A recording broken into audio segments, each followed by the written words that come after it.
ಗೂಡ್ಸೆ ಹತ್ಯೆ ಮಾಡಿದರೆ ಗೂಡ್ಸೆಗೆ ಶಿಕ್ಷೆ ಆಗಲಿ. ಇದ್ರ ಬಗ್ಗೆ ನಮಗೂ ಗೂಡ್ಸೆಗೂ ಏನು ಸಂಬಂಧ ಇಲ್ಲ. ಇದನ್ನು RSS ಯಾವತ್ತೋ ಸ್ಪಷ್ಟ ಮಾಡಿದೆ. ಇದನ್ನು ಇತಿಹಾಸವನ್ನು ಅಧ್ಯಯನ ಮಾಡಬೇಕು ಅಂತೇಳಿ ನಾನು ಹರಿಪ್ರಸಾದ್ ಅವರಿಗೆ ಹೇಳೋದಕ್ಕೆ ಬಯಸ್ತೆ. ಇನ್ನು ಟಿಪ್ಪು ಬಗ್ಗೆ ಅವರು ಹೇಳಿದ್ದಾರೆ.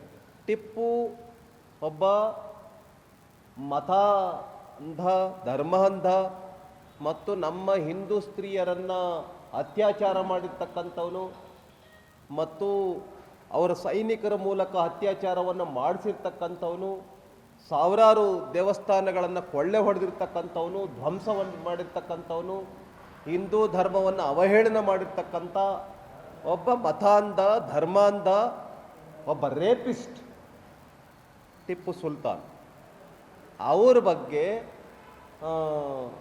ಭಾರತದಲ್ಲಿ ಮತ್ತು ಕರ್ನಾಟಕ ರಾಜ್ಯದಲ್ಲಿ ಅಭಿಮಾನ ಇರೋದಕ್ಕೆ ಸಾಧ್ಯನೇ ಇಲ್ಲ. ಟಿಪ್ಪು ಸುಲ್ತಾನ್ ಬಗ್ಗೆ ಅಭಿಮಾನ ಇಟ್ಕೊಂಡಿರ್ತಕ್ಕಂಥದ್ದೇ ಒಂದು ದೊಡ್ಡ ದುರಂತ ಕಾಂಗ್ರೆಸ್ ಪಾರ್ಟಿದು. ಹಾಗಾಗಿ ಭಾರತೀಯ ಜನತಾ ಪಾರ್ಟಿ BK ಹರಿಪ್ರಸಾದ್ ಅವರು ಹೇಳಿರ್ತಕ್ಕಂಥ ಹೇಳಿಕೆಯನ್ನು ಖಂಡಿಸುತ್ತೆ. ಸಾವರ್ಕರ್ ಬಗ್ಗೆ ಹೇಳ್ತಾ ಅವರು ಹೇಳಿದ್ದಾರೆ, ಸಾವರ್ಕರ್ ಬ್ರಿಟಿಷರ ಕ್ಷಮಾರ್ಪಣೆಯನ್ನು ಕೇಳಿದ್ದಾರೆ, ಅವರ ಕ್ಷಮಾರ್ಪಣೆಯಲ್ಲಿ ಬದುಕಿದ್ದಾರೆ, ಬ್ರಿಟಿಷರು ಕೊಡ್ತಕ್ಕಂಥ ಪಿಂಚಣಿನಲ್ಲಿ ಜೀವನವನ್ನು ನಡೆಸಿದ್ರು ಅಂತ ಸಾವರ್ಕರ್ ಬಗ್ಗೆ ಹೇಳಿದ್ದಾರೆ. ಅಟಲ್ ಬಿಹಾರಿ ವಾಜಪೇಯಿ ಅವರ ಭಾಷಣವನ್ನು ಕೇಳಬೇಕು. ಸ್ವಾತಂತ್ರ್ಯ ವೀರ ಸಾವರ್ಕರ್ ಅವರು ಎಂಥ ಮಹಾನ್ ಸ್ವಾತಂತ್ರ್ಯ ಹೋರಾಟಗಾರ. ಬ್ರಿಟಿಷರ ನೆಲದಲ್ಲಿ ಲಂಡನ್ನಲ್ಲಿ ಬ್ರಿಟಿಷರ ವಿರುದ್ಧ ಹೋರಾಟವನ್ನು ಮಾಡಿರ್ತಕ್ಕಂಥ ಮಹಾನ್ ಹೋರಾಟಗಾರ ಅಂತ ಹೇಳಿದರೆ ಸ್ವಾತಂತ್ರ್ಯ ವೀರ ಸಾವರ್ಕರ್. ಅಂಥವರು ಬ್ರಿಟಿಷರ ಕ್ಷಮೆಯನ್ನು ಕೇಳಕ್ಕೆ ಸಾಧ್ಯನೇ ಇಲ್ಲ.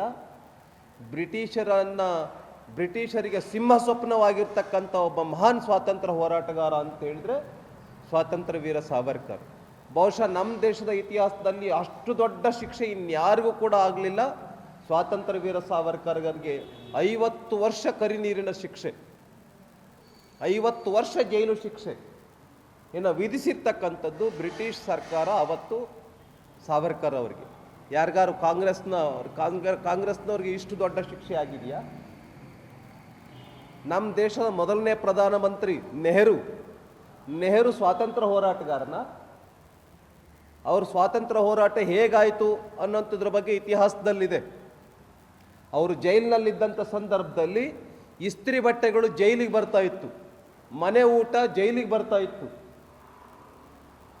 ಅಂಥ ಒಬ್ಬ ಸ್ಟೈಲಿಶ್ ಸ್ವಾತಂತ್ರ್ಯ ಹೋರಾಟಗಾರ ಅಂತ ಹೇಳಿದ್ರೆ ನೆಹರು. ಹಾಗಾಗಿ ಮೊದಲು ನೆಹರು ಇತಿಹಾಸವನ್ನು ಓದ್ಕೊಳ್ಳಿ.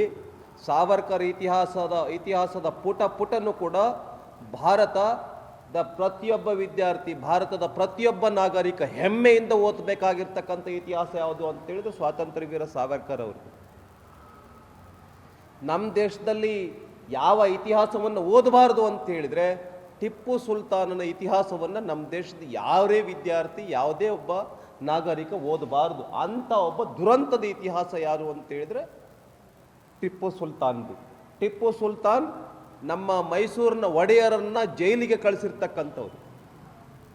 ಅಂಥ ಮೈಸೂರಿನ ಇತಿಹಾಸವನ್ನು ಅವಹೇಳನ ಮಾಡಿರ್ತಕ್ಕಂಥವ್ನು ಯಾರಪ್ಪ ಅಂತೇಳಿದ್ರೆ ಟಿಪ್ಪು ಸುಲ್ತಾನ್. ಹಾಗಾಗಿ ನಾವು ಬ್ರಿಟಿಷರ ಬೂಟನ್ನು ನೆಕ್ಕಿತಕ್ಕಂಥ ಇತಿಹಾಸ ನಮ್ಮದಲ್ಲ, ನಿಮ್ಮದು ಯಾವುದೋ ಇಟಲಿ ಮೇಡಮ್ನವರ ಬೂಟನ್ನೇ ನೆಕ್ತಕ್ಕಂಥ ಇತಿಹಾಸ ನಿಮ್ಮದು ಅನ್ನುವಂಥ ಮಾತನ್ನು ಈ ಸಂದರ್ಭದಲ್ಲಿ BK ಹರಿಪ್ರಸಾದ್ ಅವರಿಗೆ ಹೇಳೋದಕ್ಕೆ ಬಯಸ್ತೇನೆ. ನಿಮಗೆ ಯಾವುದೋ ಪದವಿ ಬಂದಿರಬಹುದು, ಯಾವುದೇ ಹುದ್ದೆ ಬಂದಿರಬಹುದು, ಯಾರ ಬೂಟನ್ನು ನೆಕ್ಕಿದ್ರಿಂದ ಬಂದಿದೆ ಅನ್ನುವಂಥದ್ದು ನಮ್ಮೆಲ್ಲರಿಗೂ ಕೂಡ ಗೊತ್ತಿದೆ. ಇತಿಹಾಸವನ್ನು ಕೆದಕ್ತಾ ಹೋದರೆ ನಾವು ಕೂಡ ಮಾತಾಡಬೇಕಾಗುತ್ತೆ ಅನ್ನುವಂಥ ಎಚ್ಚರಿಕೆಯನ್ನು ನಾನು BK ಹರಿಪ್ರಸಾದ್ ಅವರಿಗೆ ಹೇಳೋದಕ್ಕೆ ಬಯಸ್ತೇನೆ. ನ್ಯೂಸ್ ಫಸ್ಟ್, ನಿರ್ಭೀತಿಯಿಂದ ನಿಮ್ಮ ಪರವಾಗಿ.